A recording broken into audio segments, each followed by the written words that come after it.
Hello friends, UK കഴിഞ്ഞ ഒരു 3-4 വർഷങ്ങളായിട്ട് എത്തിയിട്ടുള്ളതിൽ ഏറ്റവും കൂടുതൽ ആൾക്കാർ ജോലി ചെയ്യുന്നത് UKയിലുള്ള NHS ഹോസ്പിറ്റലുകളിലാണ്. ഏറ്റവും കൂടുതൽ ആൾക്കാർ നേഴ്സിംഗ് വിസയിലൊക്കെ വന്നിട്ടുള്ള ആൾക്കാർ ഒരു 80% ആൾക്കാരും UKയിലുള്ള വിവിധ NHS ഹോസ്പിറ്റലുകളിൽ സ്റ്റാഫ് നേഴ്സായിട്ട് ജോലി ചെയ്യുന്നുണ്ട്. പക്ഷേങ്കിൽ അവരുടെ ഡിപ്പെൻഡൻ്റായിട്ട് വന്നിട്ടുള്ള ധാരാളം ആൾക്കാരാണ് ഇതേപോലൊക്കെ തന്നെ ഒന്നുകിൽ പാർട്ട് ടൈമായിട്ട് അല്ലെങ്കിൽ ഫുൾ ടൈമായിട്ട് ഒന്നിൽ കെയർ അസിസ്റ്റൻ്റ് അല്ലെങ്കിൽ ക്ലീനിങ് അല്ലെങ്കിൽ പോർട്ടർ ജോബ് അല്ലെങ്കിൽ അഡ്മിൻ ജോബുകൾ ഇതേപോലൊക്കെയുള്ള പൊസിഷനുകളിൽ നമ്മളുടെ ആൾക്കാർ ജോലി ചെയ്തുകൊണ്ടിരിക്കുന്നത്. എല്ലാവരും കഴിഞ്ഞ കുറച്ച് നാളുകളായിട്ട് കേട്ട ഏറ്റവും പ്രധാനപ്പെട്ട ഒരു കാര്യമായിരുന്നു NHS ഇംഗ്ലണ്ട് പിരിച്ചുവിടുന്നു എന്നുള്ള കാര്യം. മാത്രമല്ല, ഇപ്പോഴേ NHSൻ്റെ വിവിധ ട്രസ്റ്റുകളിൽ നിന്ന് ധാരാളം ആൾക്കാരെയാണ് ഇപ്പോഴേ പിരിച്ചുവിട്ടുകൊണ്ടിരിക്കുന്നത്. നമ്മൾ കഴിഞ്ഞ ഒരു 2-3 മാസങ്ങൾക്ക് മുൻപ് തന്നെ പല ട്രസ്റ്റുകളും അവരുടെ എംപ്ലോയീസിൻ്റെ എണ്ണം കുറയ്ക്കാനായിട്ട് പോകും. നമുക്കറിയാം, ഏറ്റവും പ്രധാനപ്പെട്ട കാര്യം എന്ന് പറഞ്ഞു കഴിഞ്ഞാൽ അവരുടെ ബജറ്റിൽ മിച്ചമൊന്നും തന്നെ ഇല്ല എന്നുള്ളതാണ്. കാരണം ബജറ്റിൽ അവർ മാക്സിമം മാറ്റിവെച്ചെങ്കിൽ മാത്രമേ അവർക്ക് കൂടുതലായിട്ട് ഇതുപോലുള്ള ക്ലിനിക്കൽ സ്റ്റാഫുകളെ നിയമിക്കാനായിട്ട് സാധിക്കത്തുള്ളൂ. അതുകൊണ്ട് വിവിധ ട്രസ്റ്റുകൾ അവരിപ്പോൾ തീരുമാനിച്ചിരിക്കുന്നതെന്ന് പറഞ്ഞു കഴിഞ്ഞാൽ അവരുടെ അഡ്മിൻ സ്റ്റാഫുകളെ ഏറ്റവും അധികം കുറയ്ക്കുക എന്നുള്ളതാണ്. നമ്മളിപ്പോൾ ഒരു NHS ഹോസ്പിറ്റലിൽ ജോലി ചെയ്യുന്ന നിങ്ങളൊരു നേഴ്സ് ആണെന്നുണ്ടെങ്കിൽ നിങ്ങൾക്ക് അത് അറിയാനായിട്ട് സാധിക്കും. നിങ്ങളുടെ ഒരു വാർഡിൽ തന്നെ ധാരാളം അഡ്മിൻ സ്റ്റാഫുകളാണ്. നേരത്തെ എന്ന് പറഞ്ഞാൽ 1-2 അഡ്മിൻ ജോബുകളൊക്കെ ഉള്ള ആൾക്കാരായിരുന്നെങ്കിൽ അവിടെ ഇപ്പോൾ 5, 6, 7, 8 അഡ്മിൻ സ്റ്റാഫുകളാണ് ഓരോ വാർഡുകളിലുമുള്ളത്. അതേപോലെയൊക്കെ തന്നെ മാനേജർ ലെവലിലൊക്കെ ജോലി ചെയ്യുന്ന ധാരാളം ആൾക്കാരുണ്ട്. ഇവരുടെ സാലറി എന്ന് പറഞ്ഞു കഴിഞ്ഞാൽ വളരെയധികം കൂടുതലാണ്. അങ്ങനെ ജോലി ചെയ്യുന്ന ആൾക്കാരിലെ നല്ല ഒരു ശതമാനം ആൾക്കാരെ വീണ്ടും പിരിച്ചുവിടാൻ പോകുന്നു എന്നുള്ള ഒരു വാർത്തയാണ് ഇപ്പോഴേ പുറത്തു വന്നിരിക്കുന്നത്. നമ്മളെ സംബന്ധിച്ചിടത്തോളം നേഴ്സിംഗ് ജോബുകളിൽ അല്ലെങ്കിൽ ഇതേപോലെയുള്ള ക്ലിനിക്കൽ ജോബുകളിൽ നിങ്ങളിപ്പോഴേ കെയർ അസിസ്റ്റൻ്റായിട്ടൊക്കെ ജോലി ചെയ്യുന്ന ഒരാളാണെന്നുണ്ടെങ്കിൽ നിങ്ങളെ സംബന്ധിച്ചിടത്തോളം നമ്മൾ ഇപ്പോഴും സേഫാണ്. അങ്ങനെയുള്ള ആൾക്കാരെ അവരൊരു കാരണവശാലും പിരിച്ചുവിടത്തില്ല. ഇപ്പോൾ പിരിച്ചുവിടുന്നതിൽ ഏറ്റവും കൂടുതൽ ആൾക്കാർ ഉൾപ്പെടുന്നത് അഡ്മിൻ ജോബുകൾ ചെയ്യുന്ന ആൾക്കാരാണ്. അതേപോലെ തന്നെ പോർട്ടർ ജോബുകൾ, ക്ലീനേഴ്സ്, ഇതേപോലെയുള്ള ജോബുകൾ ചെയ്തുകൊണ്ടിരിക്കുന്ന നല്ലൊരു ശതമാനം ആൾക്കാരെയും പുറത്താക്കാൻ പോകുന്നു എന്നുള്ള വീണ്ടും ഒരു വാർത്ത കൂടി വരുന്നു. ഏറ്റവും ലേറ്റസ്റ്റ് ആയിട്ട് വന്നിരിക്കുന്ന വാർത്ത എന്ന് പറഞ്ഞു കഴിഞ്ഞാൽ പുതിയതായിട്ട് 5 ട്രസ്റ്റുകളാണ് അവരുടെ 100 കണക്കിനുള്ള എംപ്ലോയീസിനെ ഇപ്പോൾ ടെർമിനേറ്റ് ചെയ്യാനായിട്ട് തീരുമാനിച്ചത്. അതിൽ എടുത്തു പറയേണ്ടുന്ന കാര്യം എന്ന് പറഞ്ഞു കഴിഞ്ഞാൽ നമ്മുടെ സ്വന്തം ഊസ്റ്റർഷെയർ NHS ട്രസ്റ്റും അതുപോലൊക്കെ തന്നെ ഹെറിഫോർഡ്ഷെയർ NHS ട്രസ്റ്റും ഇതിൽ ഉൾപ്പെട്ടിരിക്കുന്നു. മാത്രമല്ല ഡെർബിഷെയർ, കെൻറ്റ്, നോട്ടിംഗ്ഹാംഷെയർ, ഈ ഒരു 5 ട്രസ്റ്റുകളാണ് അവരുടെ 100 കണക്കിന് എംപ്ലോയീസിനെ ഇവിടെ പുറത്താക്കാൻ പോകുന്നു എന്നുള്ള വാർത്തകൾ പുറത്തു വിട്ടിരിക്കുന്നത്. ഡെർബിഷെയറിൽ നിന്ന് വന്നിരിക്കുന്ന ഏറ്റവും പ്രധാനപ്പെട്ട വാർത്ത ഡെർബിഷെയർ NHS ഹോസ്പിറ്റലുകളിൽ ആകെ ഉണ്ടായിരുന്ന 30,700ഓളം സ്റ്റാഫുകളിൽ ഏകദേശം ഒരു 1.8% സ്റ്റാഫിനെ അവർ പുറത്താക്കാനായിട്ട് തീരുമാനിച്ചിരിക്കുന്നതാണ്. നമുക്കറിയാം, ഓരോ NHS ട്രസ്റ്റുകളും ഓരോ വർഷം ഒരു ബഡ്ജറ്റുണ്ട്. അപ്പോൾ ആ ഒരു ബഡ്ജറ്റിൽ നിൽക്കുന്ന രീതിയിലുള്ള പ്രവർത്തനങ്ങൾ മാത്രമേ അവർക്ക് കാഴ്ചവെക്കാനായിട്ട് സാധിക്കത്തുള്ളൂ. മിച്ച ബഡ്ജറ്റ് ഇല്ല എന്നുണ്ടെങ്കിൽ അവർക്കിപ്പോൾ ക്ലിനിക്കൽ സ്റ്റാഫുകളെ അവർക്ക് നിയമിക്കാനായിട്ട് സാധിക്കില്ല. അതുകൊണ്ടാണ് ഇപ്പോഴേ ഇതേപോലൊക്കെ ആവശ്യമില്ലാത്ത ഈ ഒരു അഡ്മിൻ സ്റ്റാഫുകൾ അതേപോലൊക്കെ തന്നെ കൂടുതലായിട്ട് വർക്ക് ചെയ്തുകൊണ്ടിരിക്കുന്ന ക്ലീനിങ് സ്റ്റാഫ്, പോർട്ടർമാരെ, ഇതേപോലെയുള്ളവരെ ഓരോ ട്രസ്റ്റും ഇപ്പോഴേ പുറത്താക്കാനായിട്ട് പോകുന്നത്. എൻ്റെ NHS ട്രസ്റ്റ് ഏകദേശം ഒരു 36.5 മില്യൺ പൗണ്ട് മിച്ചം പിടിക്കുന്നതിൻ്റെ ഭാഗമായിട്ട് അവരുടെ 1500 സ്റ്റാഫുകളിൽ ഏകദേശം ഒരു 10% ആൾക്കാരെ പുറത്താക്കാനായിട്ട് അവർ ഇപ്പോഴേ തീരുമാനിച്ചിരിക്കുന്നു.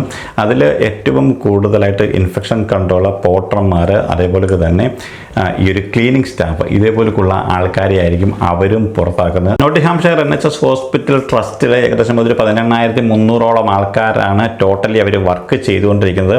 അവർക്ക് ഈ ഒരു ബജറ്റിൽ 97 മില്യൺ പൗണ്ട് മാറ്റി വെക്കേണ്ടതായിട്ട് വന്നിരിക്കുന്നു. അതുകൊണ്ട് തന്നെ അവിടുത്തെ ഇതുപോലെയുള്ള അഡ്മിൻ സ്റ്റാഫുകൾ, ക്ലീനിങ് സ്റ്റാഫുകളിൽ 100 കണക്കിന് ആൾക്കാരെ അവർ പിരിച്ചുവിടാൻ പോകുന്നുള്ളൊരു വാർത്ത കൂടി ഇപ്പോൾ പുറത്തു വന്നിരിക്കുന്നു.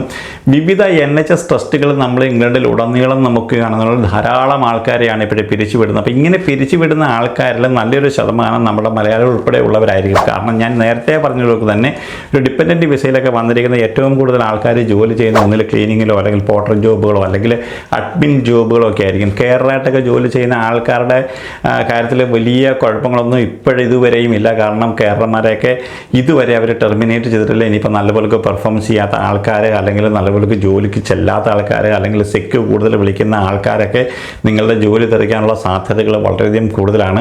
അതുകൊണ്ട് തന്നെ നിങ്ങളിപ്പോൾ ഒരു നേഴ്സാണെന്നുണ്ടെങ്കിലും ഒരു കെയറാണെന്നുണ്ടെങ്കിലും ഒരു NHS ഹോസ്പിറ്റലിൽ നിങ്ങൾ ജോലി ചെയ്യുന്നുണ്ടെങ്കിൽ നിങ്ങൾ ഉത്തരവാദിത്വമായിട്ട് നിങ്ങളുടെ ജോലികൾ ചെയ്യുക. നിങ്ങൾ കൂടുതൽ സിക്ക് കാര്യങ്ങളൊക്കെ വിളിച്ചു കഴിഞ്ഞാൽ ഇപ്പോഴ് ജോലി പോകാനായിട്ട് വലിയ താമസമൊന്നും ഉണ്ടാകത്തില്ല. ഇനിയിപ്പോൾ നിങ്ങൾ ബാൻഡ് 5 നേഴ്സാണോ അല്ലെങ്കിൽ ബാൻഡ് 6 നേഴ്സാണോ എന്ന് പറഞ്ഞിട്ടൊന്നും കാര്യമൊന്നുമില്ല.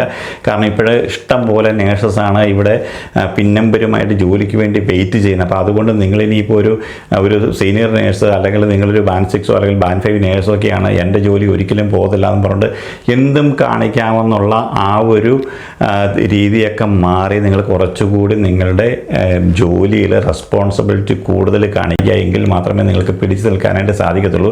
ഓരോ NHS ട്രസ്റ്റുകളും അവർ മാക്സിമം അവരുടെ ക്ലിനിക്കൽ സ്റ്റാഫിനെ വെട്ടിക്കുറയ്ക്കാനായിട്ട് അവർ പോകുന്നില്ല. എന്നിരുന്നാലും ഇതേപോലെ കൂടുതൽ സിക്ക് വിളിക്കുന്ന ആൾക്കാർ, അല്ലെങ്കിൽ അൺനെസസറി ഓഫുകൾ എടുക്കുന്ന ആൾക്കാർ, അല്ലെങ്കിൽ നാട്ടിൽ പോകുമ്പോൾ 3-4 ആഴ്ച അല്ലെങ്കിൽ 1 മാസം 1.5 മാസമൊക്കെ ലീവ് വേണമെന്നൊക്കെ ശാഠ്യം പിടിക്കുന്ന ആൾക്കാർ, അല്ലെങ്കിൽ ഇതേപോലൊക്കെ തന്നെ ചൈൽഡ് കെയർ ഇതേപോലെയുള്ള കൂടുതൽ ഇഷ്യൂസൊക്കെ ഉണ്ടാക്കുന്ന ആൾക്കാരെ അവർ നോട്ടം ഇട്ടിട്ടുണ്ട്. അപ്പോൾ അങ്ങനെയൊക്കെ വന്നു കഴിയുമ്പോൾ ചെറിയ കാരണങ്ങൾ കൊണ്ട് അവർ നിങ്ങളെ പുറത്താക്കാനുള്ള സാധ്യതയുണ്ട്. അവസാനമായിട്ട് നമുക്ക് പറയാനുള്ള നമ്മുടെ സ്വന്തം വൂസ്റ്റർഷെയർ ഹോസ്പിറ്റലും അതുപോലെ തന്നെ ഇവിടെ അടുത്തുള്ള ഹെരിഫോർഡ്ഷെയർ NHS ട്രസ്റ്റുമാണ് ഇവിടുന്ന് ഏകദേശം ഒരു 150-200ഓളം സ്റ്റാഫിനെ പുറത്താക്കുന്നു എന്നുള്ളൊരു വാർത്തയാണ് ഇപ്പോഴേ പുറത്ത് വന്നിരിക്കുന്നത്. ഇവിടെയും നമ്മുടെ ധാരാളം ആൾക്കാർ, മലയാളികൾ ഉൾപ്പെടെയുള്ള ആൾക്കാർ അഡ്മിൻ സ്റ്റാഫുകളായിട്ട് ജോലി ചെയ്യുന്നുണ്ട്. അതേപോലെ തന്നെ മലയാളികൾ ഉൾപ്പെടെയുള്ള ആൾക്കാർ ക്ലീനിങ് ജോബുകളും അതുപോലെ തന്നെ പോർട്ടർ ജോബുകളൊക്കെ ചെയ്യുന്നത് നമുക്കറിയാവുന്നതാണ്. അപ്പോൾ അങ്ങനെയൊക്കെയുള്ള ആൾക്കാരുടെ ജോലികൾ പോകാനുള്ള സാധ്യതകൾ വളരെയധികം കൂടുതലാണ്. NHS ഹെയർഫോർഡ്ഷെയറിലെയും വൂസ്റ്റർഷെയർ ഇൻ്റഗ്രേറ്റഡ് കെയർ ബോർഡിലെ ICB അഡ്മിനിസ്ട്രേറ്റീവ് സ്റ്റാഫുകളെ ആയിരിക്കും ഇത് ഏറ്റവും കൂടുതൽ ബാധിക്കാനായിട്ട് പോകുന്നത്. ഇതിന് ഏകദേശം ഒരു 2.2 ബില്യൺ പൗണ്ട് ബജറ്റ് 2 കൗണ്ടിയിൽ ഉടനീളമുള്ള ആരോഗ്യ സംരക്ഷണ സേവനങ്ങൾ ഇപ്പോഴ് കമ്മീഷൻ ചെയ്യുന്നുണ്ട്.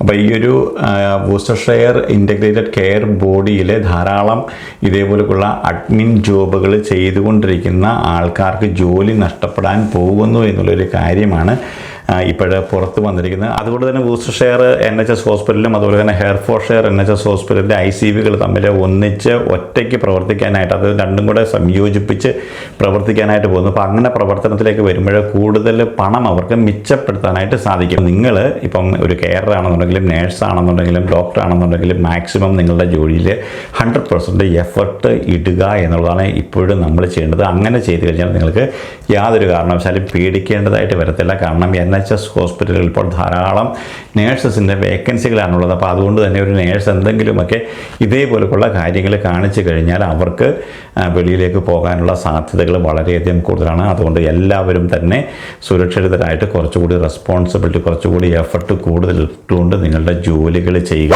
അങ്ങനെയുണ്ടെന്നുണ്ടെങ്കിൽ വലിയ പ്രശ്നങ്ങളില്ല, നിങ്ങൾക്ക് രക്ഷപ്പെടാനായിട്ട് സാധിക്കും. നമ്മൾ മറ്റൊരു വീഡിയോയിൽ കാണാൻ എല്ലാവർക്കും വേണ്ടി നന്ദി, നമസ്കാരം.